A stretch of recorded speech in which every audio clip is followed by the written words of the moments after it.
Give me a few minutes and I'll explain Stoicism to you in the simplest language you'll ever hear on YouTube.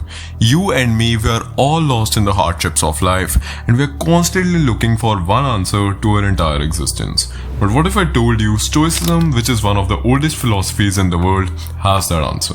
It's like swallowing a real life red pill, where you finally escape the matrix that humanity has built.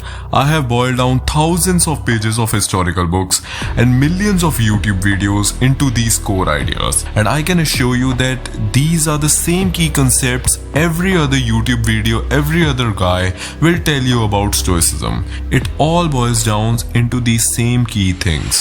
In life, death is the only certainty you and me have. You cannot brace for certainty in a life that's uncertain by default. Where you were born, how you look, what happened to you, how the world works, even suffering.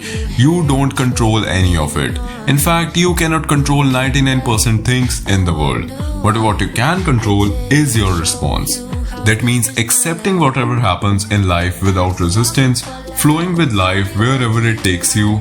It will bring joy, hardships, losses, but even then, your only task in the entire universe is simple. Focus on what you can control and leave the rest. And really, there are only two things that you can control: your thoughts and your actions. And your mind basically is the entire universe. How you perceive things, even in the worst circumstances, becomes your reality. Viktor Frankl, a Holocaust survivor and an author, when many lost hope and died over there, he survived that with courage, and then he wrote, "Everything can be taken from a man, but the last of the human's freedom is to choose one's attitude in any given circumstances." Your task in life, as the great Stoic Epictetus said, make the best use of what's in your power and take the rest as it happens.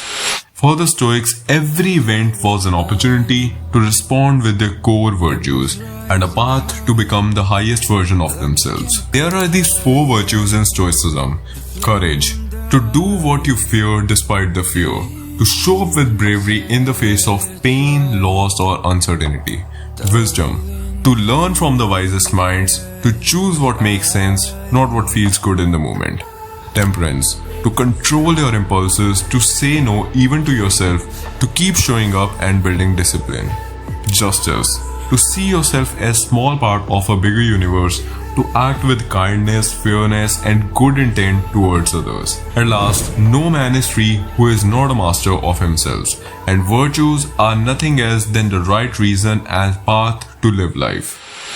And basically, according to Stoicism, this is the entire answer to the purpose, meaning, and hardships of life. Nothing more and nothing less. Focus on what's in your control and strive to follow your virtues wherever you can. At last, remember what the great emperor Marcus Aurelius said: "Waste no more time arguing what a good man should be one."